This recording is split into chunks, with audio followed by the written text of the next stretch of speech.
तो hello friends, कैसे हैं आप सब। तो आशा करते होंगे आप सब एकदम मस्त होंगे, वीआईपी होंगे। तो चलिए हम स्टार्ट करते हैं आज की अपनी इस क्लास को।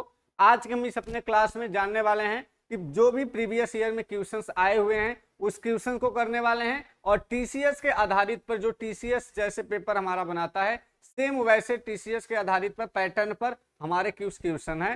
तो हम एक क्लास आपको प्रतिदिन अपलोडेड वीडियो मिलेगा।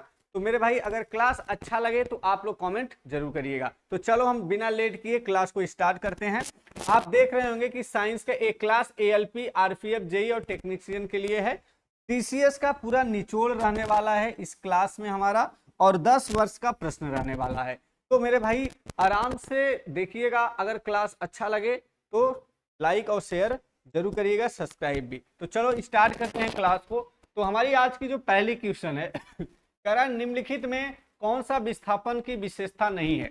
निम्नलिखित में कौन सा विस्थापन की विशेषता नहीं है, हमें ये बताना है मेरे भाई। क्या बताना है कि निम्नलिखित में कौन सा विस्थापन की विशेषता नहीं है।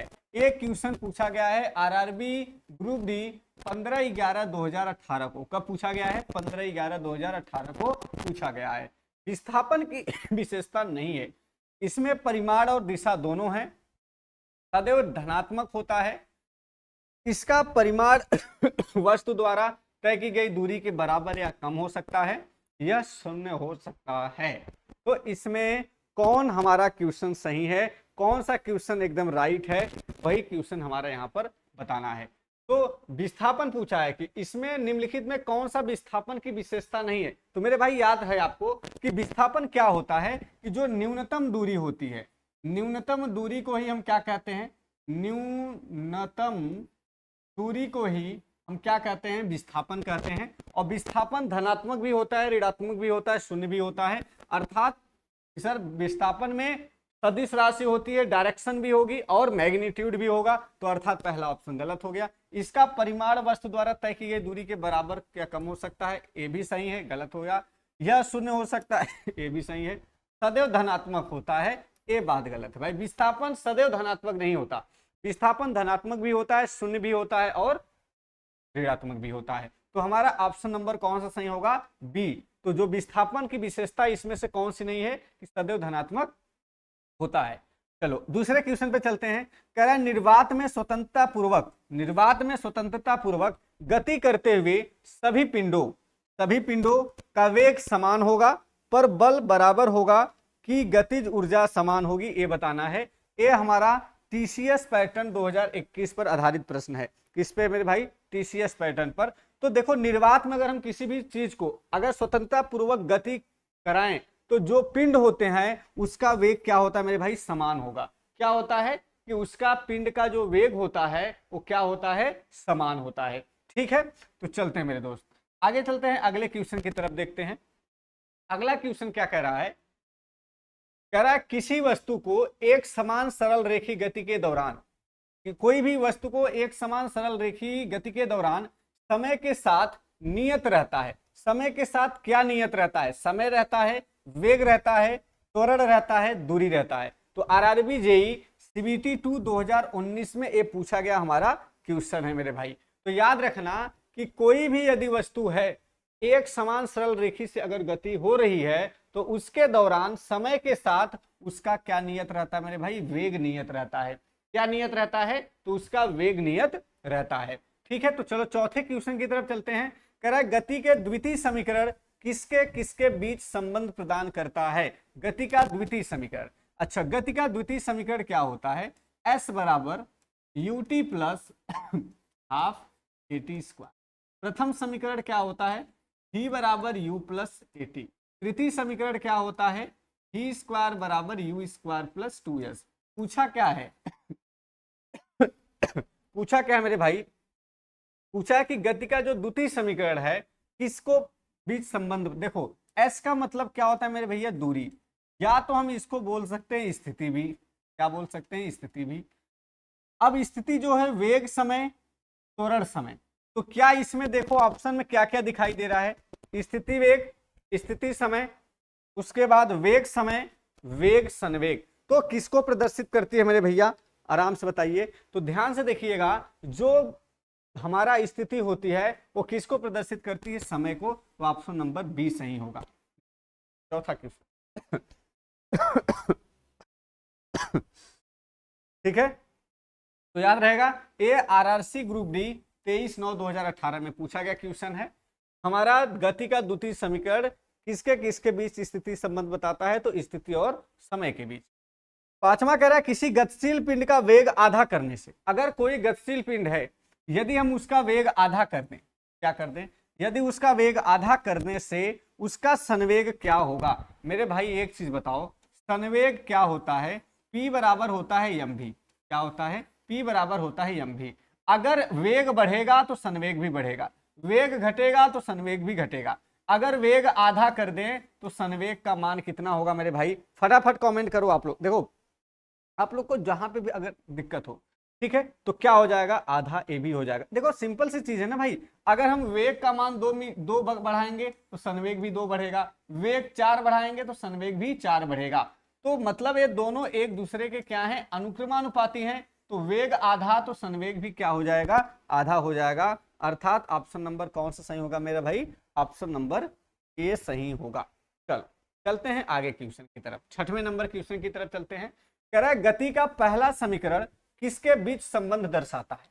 गति का पहला, देखो वहां पे दूसरा समीकरण पूछा था, वहां पे कौन सा समीकरण पूछा था, दूसरा समीकरण।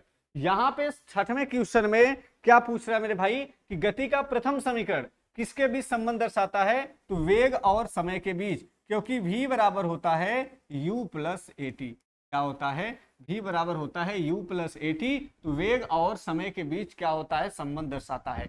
आरआरबी एएलपी टेक्नीशियन 10/8/2018 में पूछा गया क्वेश्चन है। तो 7वें क्वेश्चन की तरफ चलते हैं। करा यदि किसी गतिमान वस्तु पर कोई बल आरोपित नहीं है, किसके कारण रुक जाएगी। यदि किसी गतिमान वस्तु पर कोई बल आरोपित नहीं है तो किसके कारण रुक जाएगी, आवेग, तनाव, घर्षण, गति। तो किसके कारण वो बल रुक जाएगी ये बताना है। तो याद रखना मेरे भाई, किसके कारण रुक जाती है, तो घर्षण के कारण रुक जाती है। ये हमारा आरआरबी ग्रुप डी 18 में 22/9/2018 में पूछा गया क्वेश्चन है। तो मेरे भाई मैं बहुत कम समय में आपको क्वेश्चंस कराने का कोशिश करूंगा। कह रहा है अगला क्वेश्चन है, कह रहा है जब 21 न्यूटन का एक बल को 3 किलोग्राम द्रव्यमान वाली वस्तु पर लगाया जाता है तो उत्पन्न त्वरण कितना होगा। तो मेरे भाई आराम से देखिएगा, हमने पढ़ा है F बराबर m इंटू ए। क्या पढ़ा है, F बराबर m इंटू ए। अब कितना न्यूटन बल कह रहा है, 21 न्यूटन बल कह रहा है, द्रव्यमान 3 कह रहा है, त्वरण पूछ रहा है। तो 3 सतह कितना होगा 21, ए बराबर आएगा 7 मीटर प्रति सेकेंड स्क्वायर, या तो 7 मीटर सेकेंड इनवर्स 2 हो जाएगा। तो क्या ऑप्शन में ये दोनों को ही ऑप्शन दिख रहा है, तो यस सर, यहाँ पे हमें दिख रहा है 7 मीटर सेकेंड इनवर्स के पावर 2। तो ये हमारा क्या हो जाएगा, 8वें का ऑप्शन नंबर सी सही होगा। ये देख सकते हैं आरआरबी एएलपी टेक्नीशियन 21/8/2018 में पूछा गया क्वेश्चन है हमारा। ठीक है, चलिए 9वें क्वेश्चन की तरफ चलते हैं। कह रहा है मान लें एक काल्पनिक ग्रह जिसका द्रव्यमान और त्रिज्या दोनों पृथ्वी के आधे के बराबर है। अच्छा, यदि पृथ्वी की सतह पर गुरुत्वाकर्षण के कारण त्वरण स्मॉल जी है तो उस ग्रह पर गुरुत्वाकर्षण के कारण त्वरण कितना होगा। गुरुत्वाकर्षण के कारण त्वरण मतलब स्मॉल जी डैश का मान पूछ रहा है मेरे भाई। अब क्या बोला है ध्यान से समझो, हमने फार्मूला क्या पढ़ा मेरे भाई, हमने फार्मूला क्या पढ़ा है आपको मालूम है, हमने क्या पढ़ा है कि स्मॉल जी बराबर हमने पढ़ा है जी एम बटे में आर। क्या पढ़ा है, जी एम बटे में आर पढ़ा है। अब क्वेश्चन में कह रहा है मान लें एक काल्पनिक ग्रह जिसका द्रव्यमान और त्रिज्या दोनों पृथ्वी के आधे के बराबर हैं, यदि पृथ्वी की सतह पर गुरुत्वाकर्षण के कारण त्वरण जी है तो उस पर ग्रह कितना होगा। तो जी डैश बराबर होता है मेरे भाई 2 हो जाएगा, जी एम बटे में आर हो जाएगा। और इसका मान कितना होता है, जी के बराबर होता है मेरे भाई। याद रखना अगर दुगने की बात हो तो इसकी जगह पे क्या आ जाएगा मेरे भाई, स्मॉल जी आ जाएगा, आ जाएगा स्मॉल जी आ जाएगा। तो जी डैश बराबर क्या हो जाएगा 2g।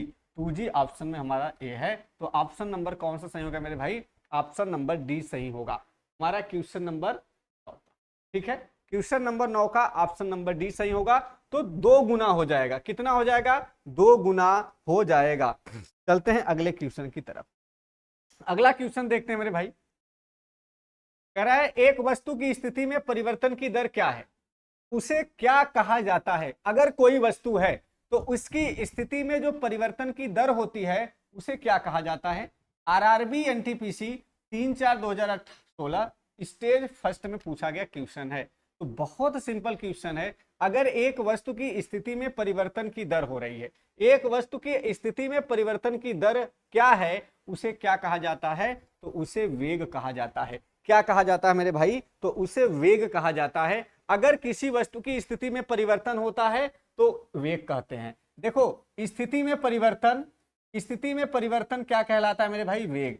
स्थिति में परिवर्तन क्या कहलाता है? वेग। और वेग में परिवर्तन क्या कहलाता है मेरे भाई? त्वरण। याद रखना, अगर स्थिति में परिवर्तन वेग, वेग में परिवर्तन क्या कहलाएगा मेरे भाई? त्वरण कहलाएगा। याद रखना। चलो 11 नंबर क्वेश्चन की तरफ चलते हैं। निम्नलिखित में से कौन सा संबंध घर्षण के परिमाण के संदर्भ में सही है? मतलब घर्षण के परिमाण के संदर्भ में इसमें से कौन सा ऑप्शन सही होगा ये बताना है। सर्पी घर्षण, लोटनी घर्षण, स्थैतिक घर्षण, इसमें से कौन सा सही है? स्थैतिक घर्षण, देखो ये तो भैया गलत है। स्थैतिक घर्षण बड़ा होगा सर्पी घर्षण से। सर्पी घर्षण सबसे छोटा कौन होता है? लोटनी घर्षण है, तो मालूम है। तो स्थैतिक वाला जो ऑप्शन है वो गलत कर दो। अब लास्ट में ये दोनों में दिख रहा है लोटनिक लोटनिक। अब लेकिन ये क्या है कि सर्पी घर्षण और लोटनी घर्षण आपस में बराबर नहीं होते, तो ये क्या है? तीसरा भी गलत हो गया। तो यहां पर ऑप्शन नंबर हमारा कौन सा सही होगा मेरे भाई? ऑप्शन नंबर बी सही होगा।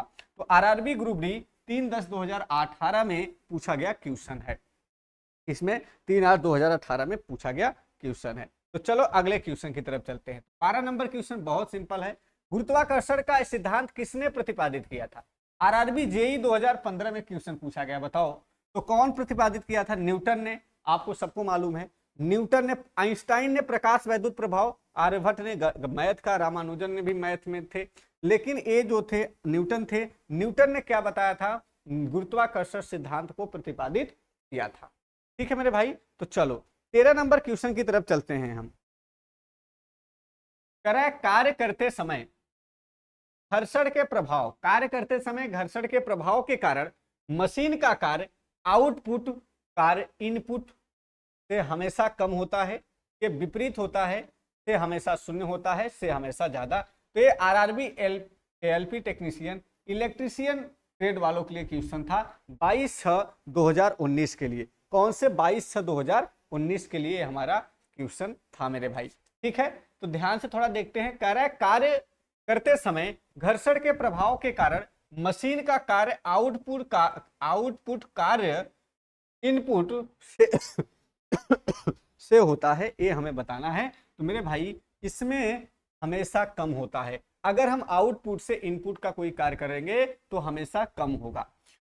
14 नंबर कह रहा है द्रव द्वारा लगाया गया घर्षण बल क्या कहलाता है? अवरोध भी कहलाता है, उत्प्लावनता कहलाता है, ऊपर की ओर धक्का या संवहन कहलाता है। ये हमारा पूछ रहा है। तो मेरे भैया क्या कहलाता है? अवरोध कहलाता है। याद रखना, द्रव द्वारा लगाया गया घर्षण पर जो बल होता है, द्रव द्वारा जो घर्षण पर लगाया गया बल होता है वो क्या कहलाता है? अवरोध। आरआरबी स्टाफ नर्स 21/7/19 वाला पूछा गया क्वेश्चन है। कह रहा है घर्षण दोनों सतहों के संपर्क में, घर्षण के दोनों, जैसे दो घर्षण के संपर्क में क्या होता है? अनियमितता, चिकनाहट, घनत्व, तो अंतराल। तो याद रखना क्या होता है मेरे भाई? अनियमितता होता है। क्या होता है? अनियमितता होता है। अगर दो घर्षण के बीच में हमेशा क्या होगा? तो अनियमितता होता है मेरे भाई। ठीक है, चलते हैं हम अपने क्वेश्चन नंबर 16 पर। 16 नंबर कह रहा है कि गिरते हुए नारियल में क्या होती है? गिरते हुए नारियल में क्या होती है? नाभिकीय ऊर्जा, ध्वनि ऊर्जा, गतिज ऊर्जा, रासायनिक ऊर्जा। तो गिरते हुए नारियल में क्या होती है? गिरते हुए नारियल में क्या होती है पूछा है। तो याद रखना गतिज ऊर्जा होती है गिरते हुए नारियल में। तो आरआरबी ग्रुप डी में पूछा गया क्वेश्चन है। कह रहा है गतिज ऊर्जा के बारे में कौन सा गलत है? स्थिर अवस्था के दौरान वस्तु में निहित ऊर्जा को गतिज ऊर्जा कहा जाता है। भाई ये गलत पूछा है, ये बात तो सही है, ये ऑप्शन नहीं होगा। एक वस्तु को गति के आधार पर इसके द्वारा प्राप्त ऊर्जा को गतिज ऊर्जा के रूप में जाना जाता है। भैया ये भी हमारा क्या है, ये भी हमारा सही है, गलत होगा।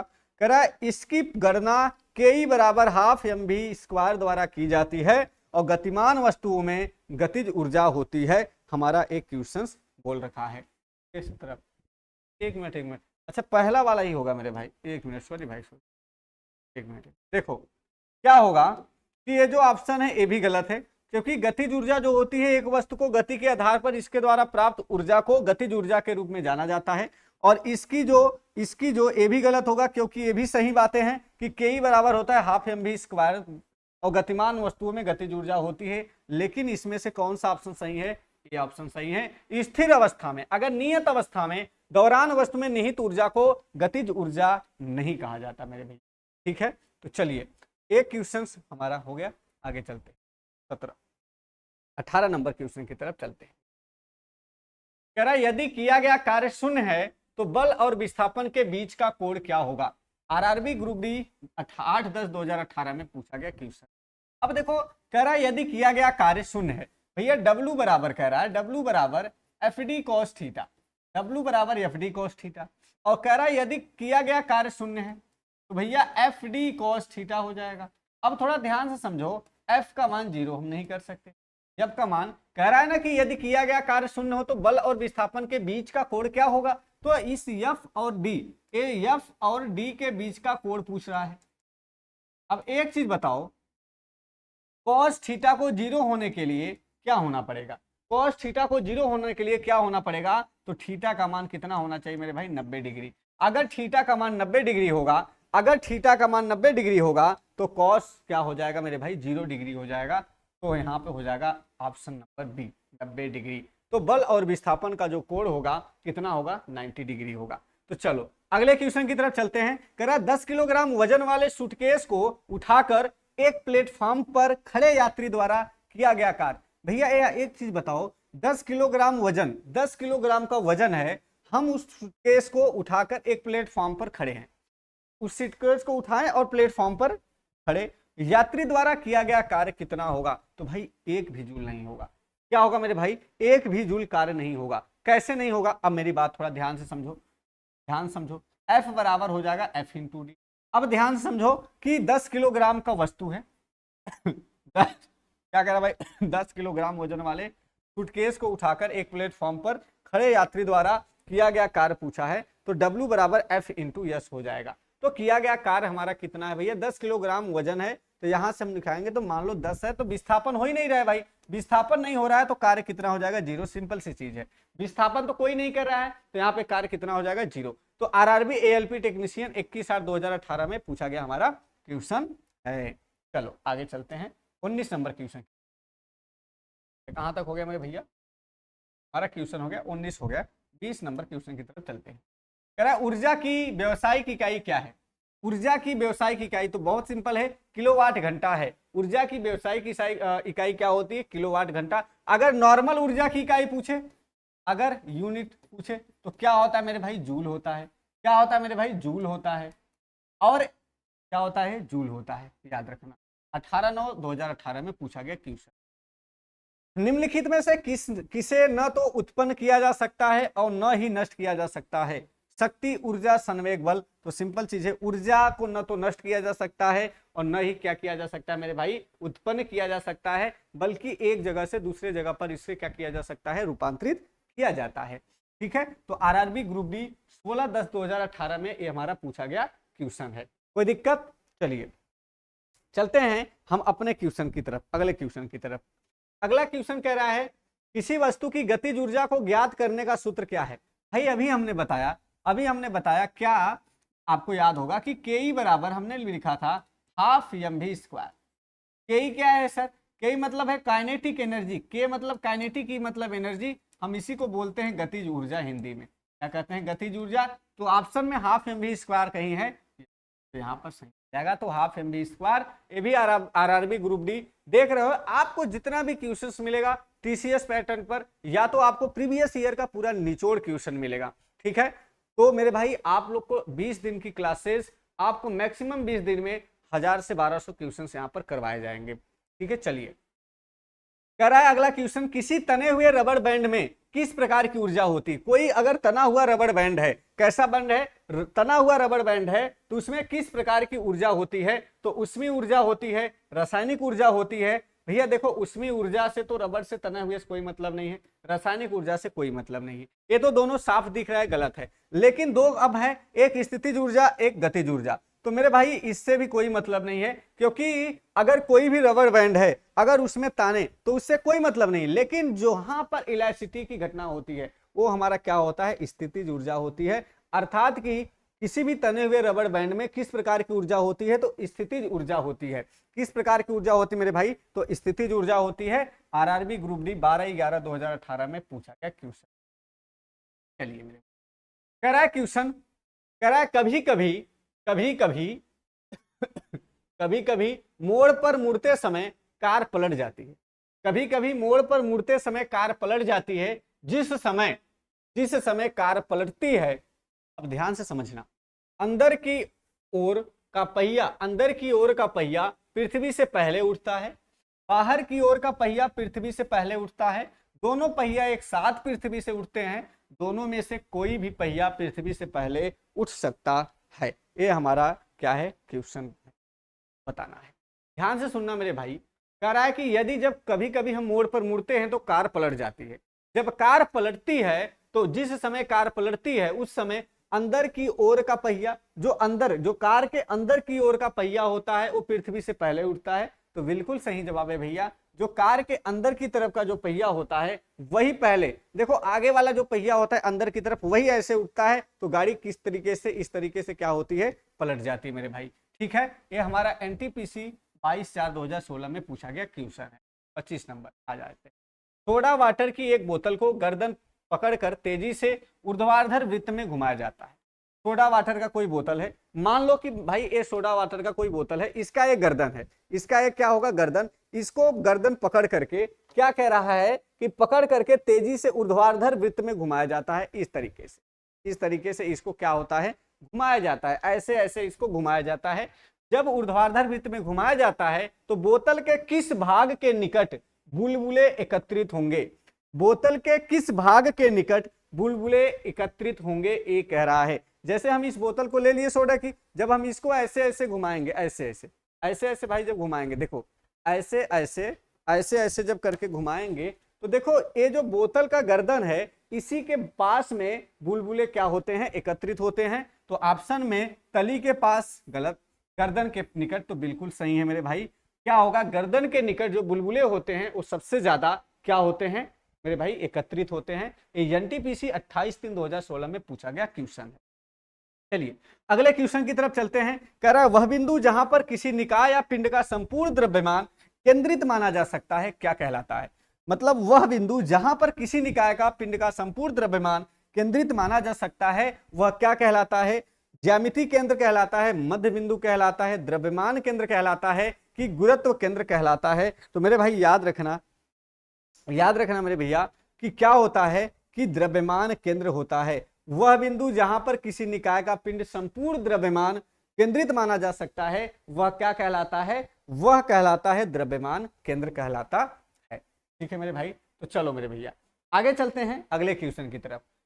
27 क्वेश्चन नंबर है कि वृत्त में एक कण एक समान गति से गतिमान है। वृत्त में एक कण एक समान गति से गतिमान है, उसका स्थिर क्या होगा। या बिल्कुल सरल है, वृत्त में एक कण एक समान रूप से गतिमान है। कोई वृत्त है उसमें एक कण है एक समान रूप से गतिमान है, तो उसमें का क्या नियत होगा भैया, गतिमान है तो उसका क्या स्थिर होगा, तो गतिज ऊर्जा। क्या स्थिर होगा मेरे भाई, गतिज ऊर्जा। ठीक है, याद समझ में आया, गतिज ऊर्जा क्या होगा उसका। अगले क्वेश्चन की तरफ चलते हैं। एक पिंड, भैया ये सीजी 36 मतलब सीजी टेट 22 में पूछा गया क्वेश्चन है। एक पिंड जिसका द्रव्यमान यम है स्मॉल, एक समान रूप से स्मॉल आर त्रिज्या के वृत्त में घूम रहा है, पिंड पर अभिकेंद्री बल कितना होगा। तो एम भी स्क्वायर बटे आर, एम भी स्क्वायर बटे आर स्क्वायर, एम भी बटे आर स्क्वायर, एम भी बटे स्मॉल आर। तो मेरे भैया क्या होगा, तो ध्यान समझना, यूपी टीजीटी में पूछा गया क्वेश्चन है। तो एम भी स्क्वायर बटे में क्या होता है, आर होता है। क्या होता है, एम भी स्क्वायर बटे में क्या होता है, आर होता है। ठीक है, चलिए 29 नंबर क्वेश्चन की तरफ चलते हैं। 29 नंबर क्वेश्चन की तरफ कह रहा है सरल लोलक के आवर्तकाल कैपिटल टी व गुरुत्वीय त्वरण स्मॉल जी में संबंध क्या होता है। मेरे भाई एक चीज याद करो, ये आरआरबी एएलपी टेक्नीशियन 2060 2018 में ये हमारा पूछा गया क्वेश्चन है। तो स्मॉल टी, कैपिटल टी और स्मॉल जी में संबंध पूछ रहा है, तो कौन सा संबंध होता है मेरे भैया, जो स्मॉल जी होता है वो उसके क्या होता है, व्युत्क्रमानुपाती होता है। क्या होता है मेरे भाई, व्युत्क्रमानुपाती होता है। ये हमेशा बातें याद रखना।